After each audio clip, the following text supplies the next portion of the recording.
Hey everybody out there in YouTube land, it's me the solitary It's me the solitary toker, how you doing? Let's see, I'm still not smoking pot. Sorry. um I keep meaning to pull up all my old iPhone videos where I made solitary toker videos, and I haven't done it, so my apologies. I guess I am a stoner at heart. Lazy ass stoner. I don't know. I got my hair perm. It was a while ago. I don't know if you can tell the curl. But yeah. Oh my gosh, it must be really. I was just at my fire because it's November now, and I was just putting logs on my fire, and my cheeks are so red. I look like a little rosy. Anyway, I just figured, all right, I might as well make a little video and say hey to everybody. Let me start by bitching about my brother and his family. That seems to be the theme. Okay, so I always say that I try not to bring drama. I never want to be one of those people that is a drama maker. You know, I just kind of want to be mellow, I guess. But I think we all bring drama no matter what we do in different ways with people that we care about or whatever. So my brother, I come back, I was taking a class, I'm taking a class that ends in December, and I come back to my car and I pull up my phone and I see that my brother called me. I try and give him a call, he doesn't answer. I text him, I say, hey, I saw you call, what's up? He didn't respond. 3 hours later, I send him another, hello, wake up, don't go to sleep. I send him another text saying, was it a butt dial? Haha, no response. Then I found a tether ball at a thrift store that I was working at, and I'm like, oh my gosh, dude, you should totally get this tether ball for your yard. No response, because I took a picture of it and sent it to him. And then all of a sudden, Halloween, like at 2:30, he's like, what are you doing tonight? And I took that as a mistake. I mean, it was my mistake. And I kind of took that as him asking me, well, hey, if you're free. And I'm like, I'm busy, you know, I really wish you would ask me a little earlier. And he counters back with, well, you could have asked us. And I go, yep. And I left it at that. And then I sent him a text back saying, hey, man, I'm really sorry if I was giving you attitude. In my last test, I was a little irritated that you didn't respond to my texts. And, I have to make plans. I have to make schedule. I can't sit around waiting for you guys to, figure out what you're doing. I really wish you guys were on top of your schedule more. But I'm sorry. Anyway, so this morning at 9:30, I get this text from my sister-in-law. Okay. I just want you to know that it offended me what you said to your brother through text about us not being on top of our schedules. Now, first of all, they are so unorganized, they don't even realize how unorganized they are. They can't see the storm because they're in it. They have a 16-year-old, a 14-year-old from a previous marriage, and my brother and sister-in-law's twins that are 2.5. And so they don't even know how crazy busy their life is, but then they don't ask for help either. It's a pride thing. Anyway, he texting you, asking what you were doing, not trying to invite you to go with us. It's not that we were not trying to involve you, but we already had our own plans.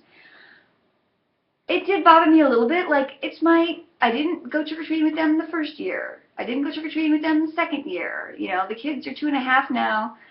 I would have liked to have gone trick-or-treating with them, and they just can't seem to say, hey, maybe Debbie would like to come with us. So,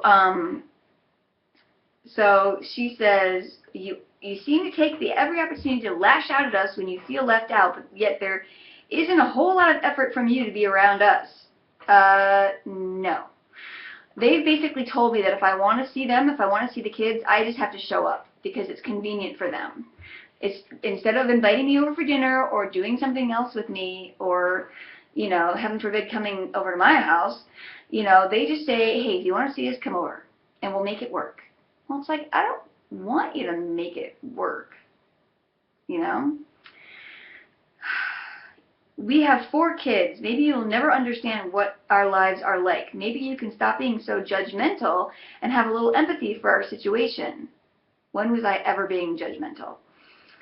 We want you to be in our lives, but every time you lash out at us like this, it creates tension and drives a wedge between us. I don't understand why you can't just pick up the phone and simply ask us what we're doing. And I'm getting my hair cut this time, and I'm like, okay, I'm glad that you texted me and told me this, you know, because as we discussed, you want communication right away when something is bothering us. Let me address what you said.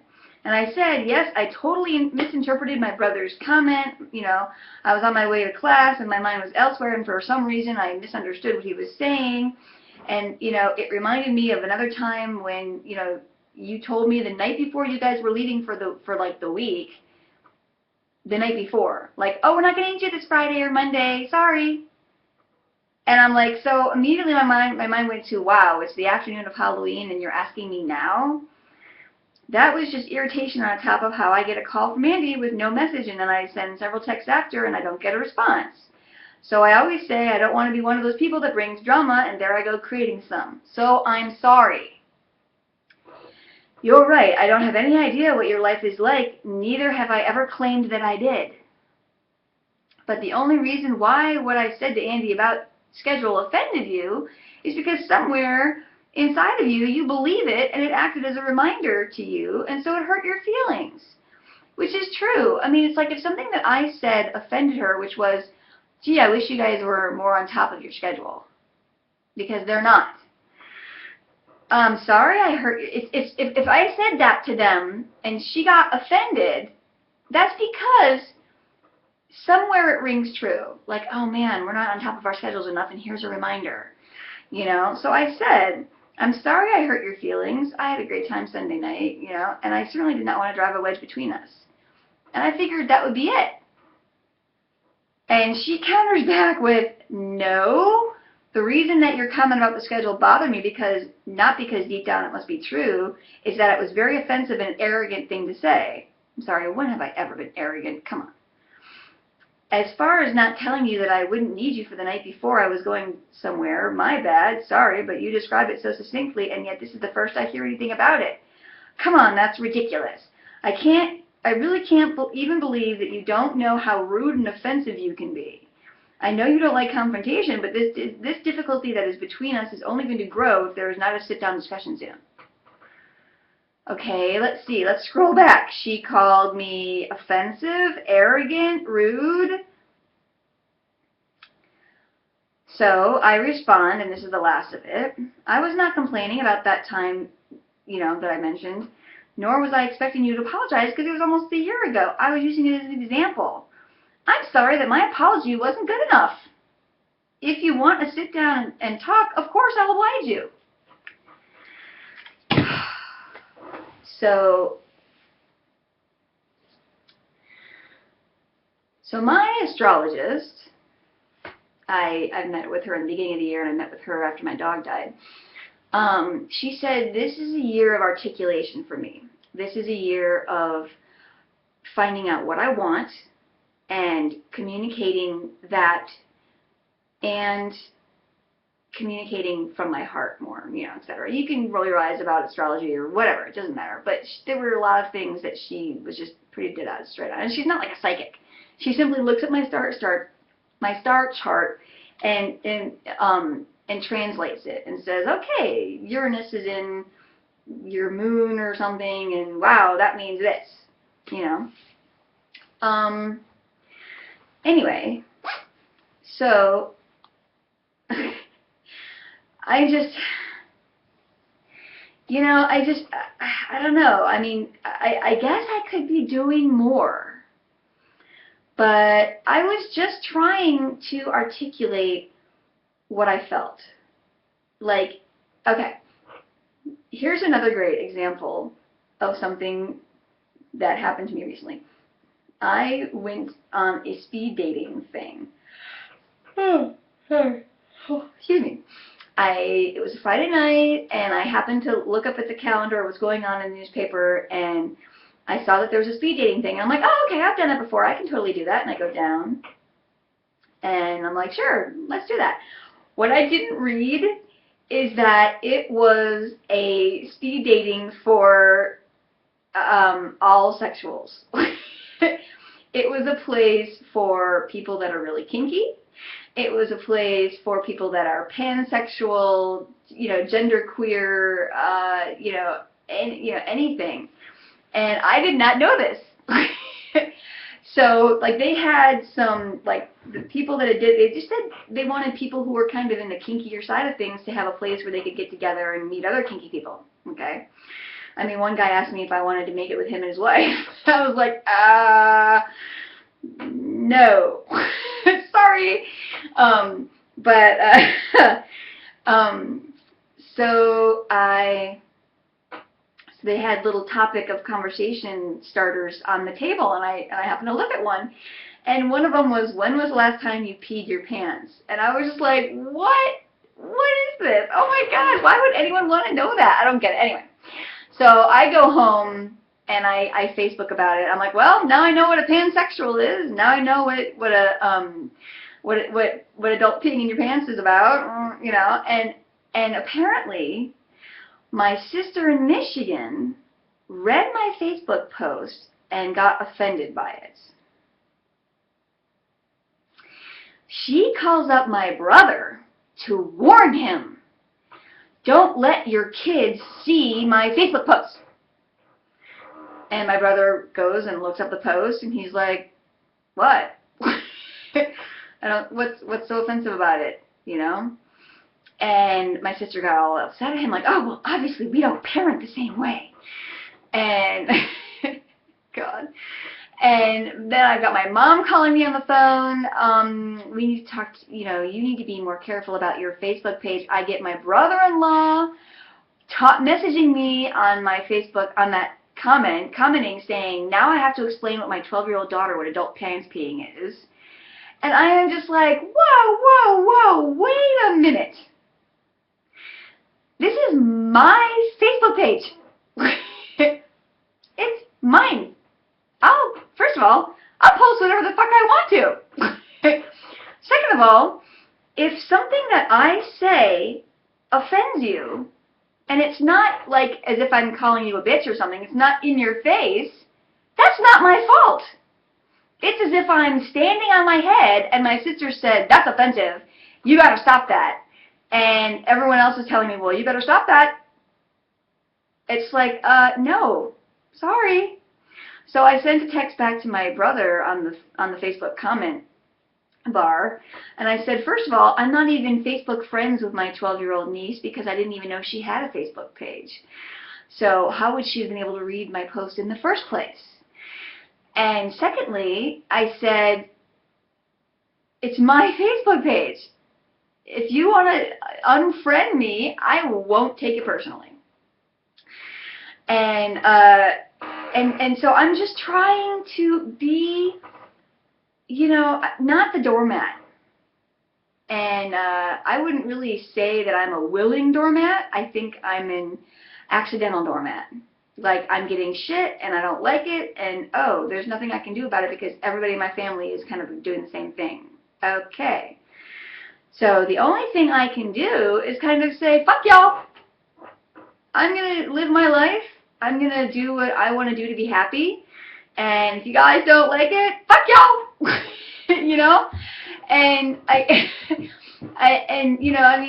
my brother, he even said in that thing to my sister, he's like, you obviously, we talk to our kids about sex.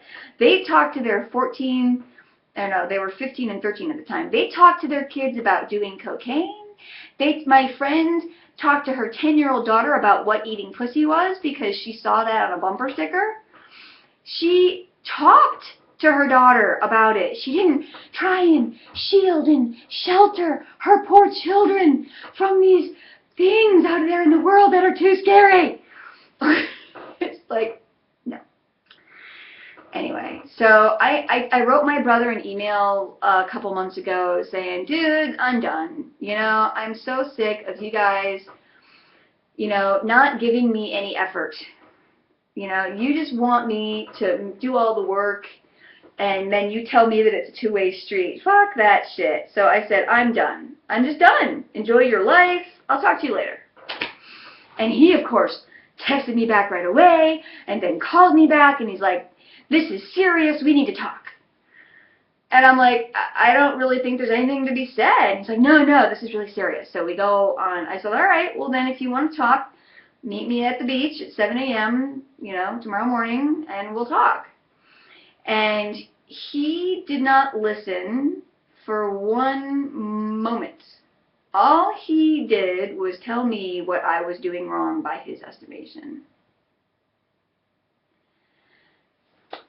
Children, listen to the sage solitary toker.